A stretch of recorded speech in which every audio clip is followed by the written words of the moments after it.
This wall, it needs this tape putting on. Otherwise, that if you paint over it, it'll just crack again. First of all, use a straight edge to make a line. I'm going to a V there, I'm not going right to the top.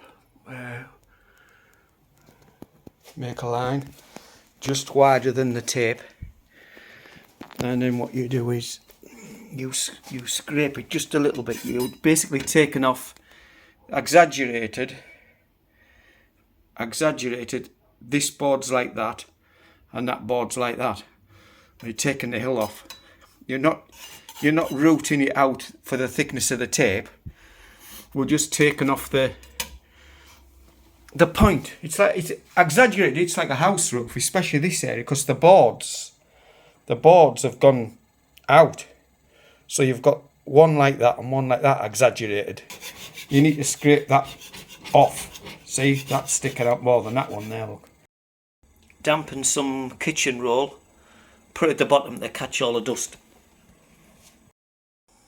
The next job with a sanding block, because the filler's going to go over that, you need to sand that area.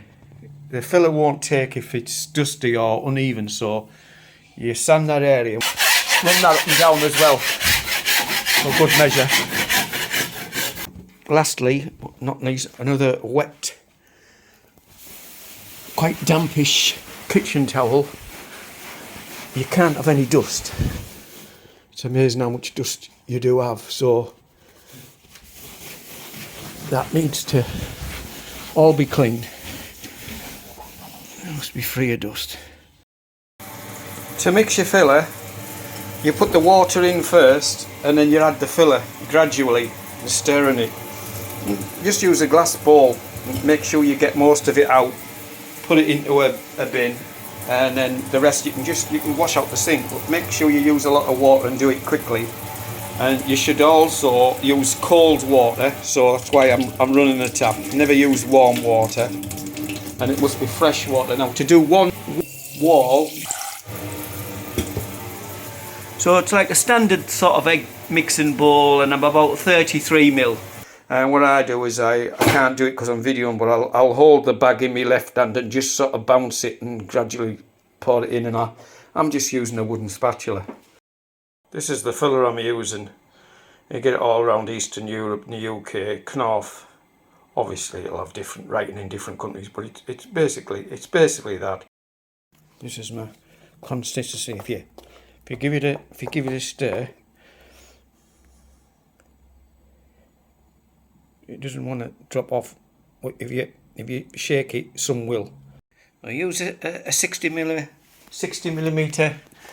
The way I do it is put it on the right hand side first, like that, to about 2.5 foot, and then just use. You don't have any on for going on the left, but you just pull it. What you've put on, you pull it left, and then that's how it should look. So you're covering about 90, well 100 mil, 110 mil. As you can see, I've got the amount bang on. We've ended up with this.